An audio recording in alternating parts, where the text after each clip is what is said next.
Restez informés chaque jour avec Scoop FM. Désormais, suivez nos journaux sur nos chaînes partenaires à Lubumbashi sur Sky Radio, la 97.7 MHz, à 6h, 9h, 12h, 15h, 19h et 21h. Suivez-nous également sur la radio communautaire Moïseni chaque jour à 9h05, 10h03 et 21h juste. Le journal du Scoop FM passe aussi sur Kipushi 24 Radio à 8h30, 12h30, 16h juste, 18h30 et 21h30. Retrouvez-nous également sur Vox Congo. Téléchargez dès maintenant l'application Vox Congo pour rester informé en temps réel.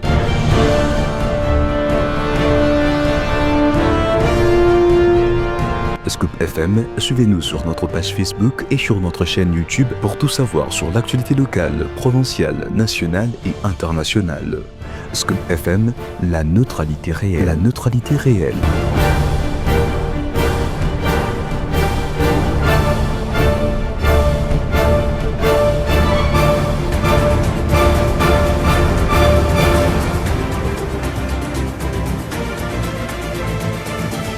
Il est temps de vous informer, mesdames et messieurs, bienvenue sur Scoop FM.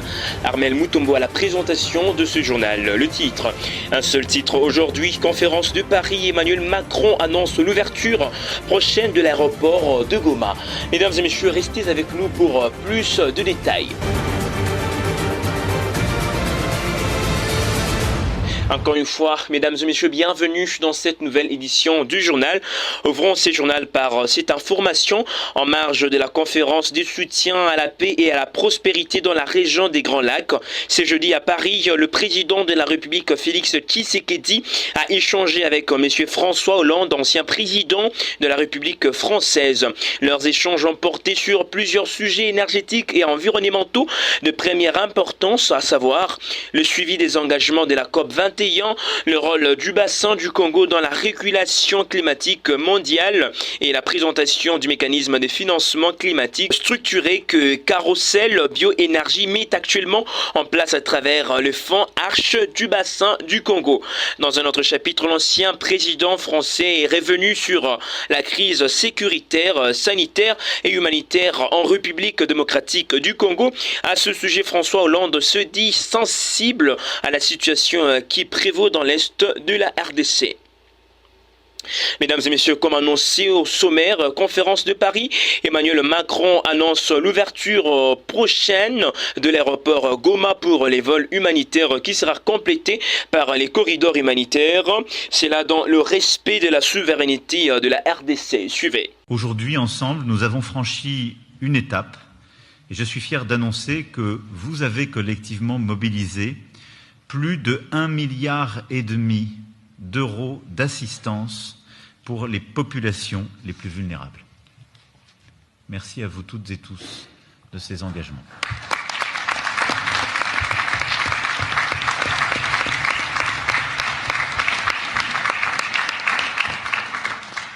Ce seront des médicaments, de l'alimentation, mais aussi, et le président y tient beaucoup à juste titre, des capacités redonnées aux populations de rebâtir leur quotidien, de retrouver leur autonomie alimentaire et économique, de pouvoir retrouver une activité qui stabilise ce qui est le cœur même du travail des humanitaires.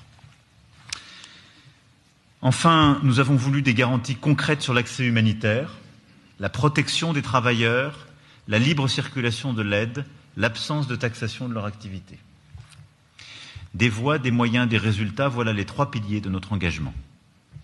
En disant tout cela, je veux saluer avec beaucoup de force le courage des humanitaires, ceux qui documentent les crimes, pensent les blessures et redonnent espoir, ceux qui chaque jour prennent le risque de leur vie pour sauver celle des autres. 13 d'entre eux ont été tués depuis janvier. 13. Et en me félicitant de l'aide mobilisée aujourd'hui, je veux dire à leurs proches, à leurs équipes, notre reconnaissance et notre solidarité. Nous devons protéger ces femmes et ces hommes comme on protège un trésor d'humanité. C'est le droit international qui nous y oblige. C'est notre devoir moral et notre dignité qui nous y conduit. S'agissant de l'accès humanitaire, je veux aussi annoncer ici qu'à l'issue de nos échanges, et pardon de vous avoir fait un peu attendre, nous avons acté d'œuvrer dans les prochaines semaines à la réouverture de l'aéroport de Goma pour des vols humanitaires de jour de petit gabarit, compte tenu des contraintes logistiques. Ces accès sont indispensables, ils seront faits dans le respect de la souveraineté congolaise afin que les premiers vols humanitaires puissent reprendre sans délai, et ils seront également complétés par des corridors humanitaires et des accès humanitaires. Toujours sur ces sujets, le ministre rwandais des Affaires étrangères, en réponse à l'annonce d'Emmanuel Macron d'une réouverture prochaine de l'aéroport de Goma au vol humanitaire léger, suite à un échange avec le président Félix Tshisekedi, Kigali insiste, toute décision doit passer par le cadre des négociations des Doha entre les parties concernées, et le chef de la diplomatie rwandaise accuse par ailleurs Kinshasa de poursuivre les bombardements, y compris sur des villages. Banyamulenge. Concernant l'aéroport de Goma, il vous souviendra que l'aéroport de Goma est aux mains des autorités de fait, qui sont la FCM 23. Et donc nous, notre position du Rwanda, c'est d'abord de s'assurer que les décisions soient prises dans le cadre de négociations de Doha, puisque c'est là où le gouvernement congolais et la FCM 23 sont assis pour négocier une solution à cette crise. Donc c'est dans ce cadre-là, avec les autorités de fait qui tiennent l'aéroport de Goma, que cela doit se faire. Ce n'est pas ici, Paris ne peut réouvrir un aéroport, puisque les premiers concernés ne sont pas là. Ça, c'est la première chose. Autre fait d'actualité, les tensions politiques perdurent dans la province du Kasaï oriental entre le gouverneur Jean-Paul Mbwebwa Kapo et un groupe des députés provinciaux depuis le dossier de sa mise en accusation pour détournement. Serge Kayaya Ouamulumba nous fait le point sur le rebondissement de ce climat. Suivez. Tout a commencé par la motion de défiance déposée au bureau de l'Assemblée provinciale le 28 octobre dernier par le député provincial Christian Ngandou contre le gouverneur de province Jean-Paul Mbwebwa Kapo sur le dossier de 3 millions de dollars américains que l'UDPS Fédération de Mbujimaï a manifesté publiquement et par des déclarations politiques contre cette démarche jusqu'au siège de la première institution politique provinciale. Dans cette atmosphère de tension, un autre groupe de députés provinciaux estimé à 13 au total a fait une déclaration du retrait de confiance à tous les membres du bureau de l'Assemblée provinciale, à l'exception du président Willy Mouya Mukendi, avant de voir la députée provinciale Julie Kalenga Kabongo dénoncer à son tour officiellement la présence de son nom sur cette liste sous mention PO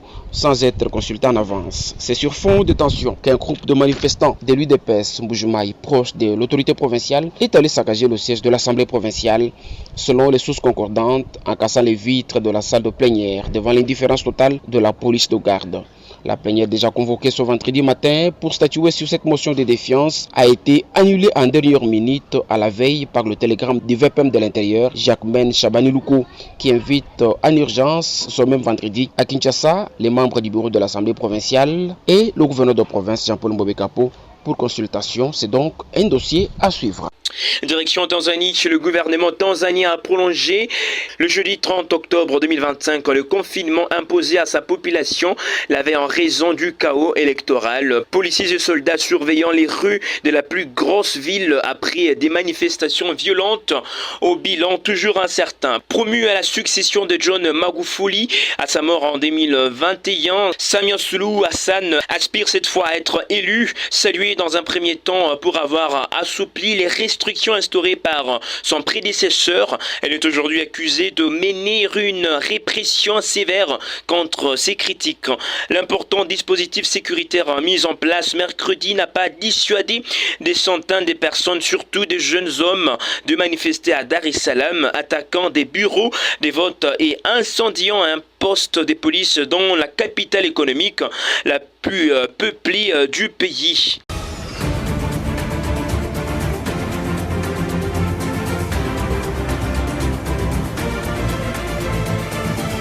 Merci de nous avoir suivis. C'est Armel Moutoum à la présentation de ce journal sous la coordination de Christian Mouchampa.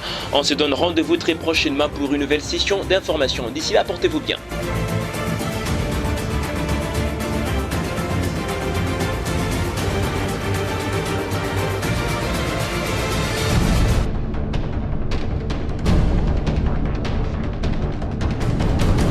Restez informés chaque jour avec Scoop FM. Désormais, suivez nos journaux sur nos chaînes partenaires à Lubumbashi sur Sky Radio, la 97.7 MHz, à 6h, 9h, 12h, 15h, 19h et 21h.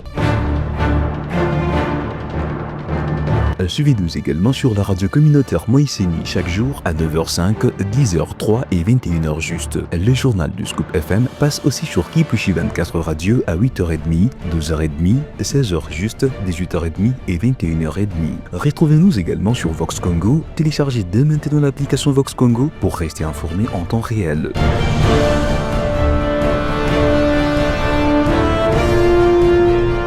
Scoop FM, suivez-nous sur notre page Facebook et sur notre chaîne YouTube pour tout savoir sur l'actualité locale, provinciale, nationale et internationale.